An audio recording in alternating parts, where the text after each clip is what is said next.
What's going on, MMA fans? I'm back to do my UFC 93 review video. I'm going to go over the fights I did predictions on. Good night of fights. If you haven't had a chance to see this, make sure you go check it out. First fight of the night, Marcus Davis taking on Chris Lytle. Both these guys came out, had good combinations. Marcus Davis, I think, was the more technical striker, moved in and out of the pocket effectively, had good leg kicks, that beautiful left body kick that he kept throwing. Countered very well. I think had more, better of the combinations on the feet. Lytle, he did have some good combinations. He rocked Davis against the cage with a good flurry that made Davis scramble out and reset. But a lot of the combinations that he threw were haymakers. Didn't land flush. But Marcus Davis goes on, wins a split decision. Looked very impressive in this fight. He's come a long way with Mark Delagrati. And hopefully he'll continue to impress and look good in his next fight. All right, next fight, Alan Belcher taking on Dennis Kang. Dennis Kang came out, was very, very good on the feet, had good combinations, hurt Belcher a little bit with a beautiful hook that he threw.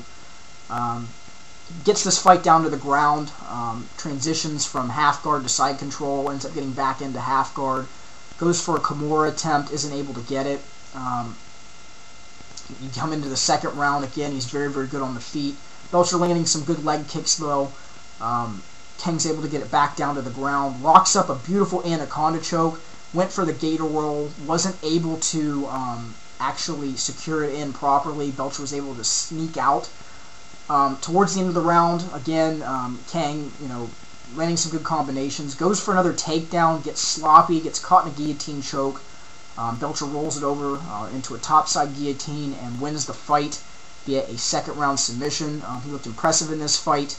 Hopefully he'll continue to impress, look good in his next fight. For Dennis Kang, he's made some mistakes in his last couple fights. Hopefully he will learn from this. It's sad to see that happen to him. Same instance ended up happening with him and Jagard Mousasi in Dream. But nonetheless, hopefully he will come back, look impressive in his next fight as well. All right, on to the next fight. Rousimar Palhares taking on Jeremy Horn. Rousimar Palhares really dominated this fight as far as the grappling aspect. Transitioning all over the place, looking for different looks. He went for almost an armbar. He was looking for a Kimura attempt. He wasn't able to get that. Transition to the back. Tried to get his hooks in, throwing some good shots. Horn really had a good opportunity in the second round where he got the mount. Was going for a head and arm choke. Wasn't able to lock it up properly. But Palhares, like I said, really out-grappled Horn in this fight. Goes on to win a unanimous decision. This was an entertaining fight. Very, very good grappling from both of these guys. But nonetheless, Rousimar Palhares wins via unanimous decision. All right, next fight, Mark Coleman taking on Mauricio Shogun Hua. Coleman was able to come out throughout different parts of this fight, get the takedowns. He had a couple good shots on the ground where he rocked Shogun a little bit. Shogun was going for different submission attempts, Americana, Kimura, armbar, triangle. He was able to get back to his feet after a couple of the takedowns. Coleman really got gassed at the end of the first. Shogun looked like the Shogun of old in the first. Had the beautiful Muay Thai clinch, good knees to the body, good leg and body kicks, good combinations. He started gassing in the second. Really got gassed in the third. At the end of the third round, he was able to throw some good combinations on the feet. Threw an uppercut and then a hook that dropped Coleman. The ref has to stop the fight, and Shogun wins via third round TKO.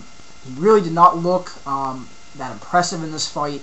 He really needs to go back and work on his cardio. He really did look like the Shogun of old in the first round, and then it kind of went downhill from there. I don't know if it was because of the takedowns, him having to fight off Coleman. Nonetheless, he definitely needs to go back and work on that. Alright, the main event, Dan Henderson taking on Rich Franklin. Controversial fight. This fight kind of went back and forth. Dan Henderson in the beginning of the first round landed a good combination that dropped Rich Franklin.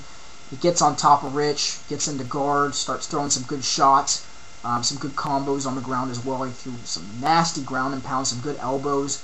There was an accidental headbutt, which Henderson was throwing some combinations on the feet, went in kind of like this, and they hit. Didn't mean to do it. In the second round, Henderson again got the fight down to the ground.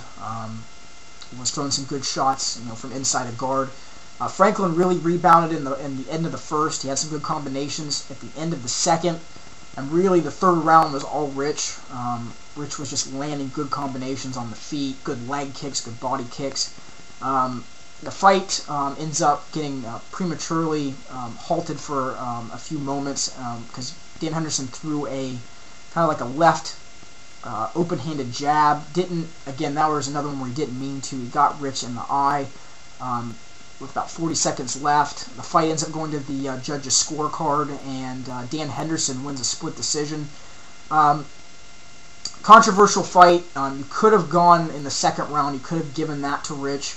I think the reason that they did give it to Dan was because of him able to control Rich for probably at least, I would say probably 2 to 3 minutes in that round, and then had some good combinations on the feet as well. Rich really turned it on at the end of that round and took the third round for sure, 10-9.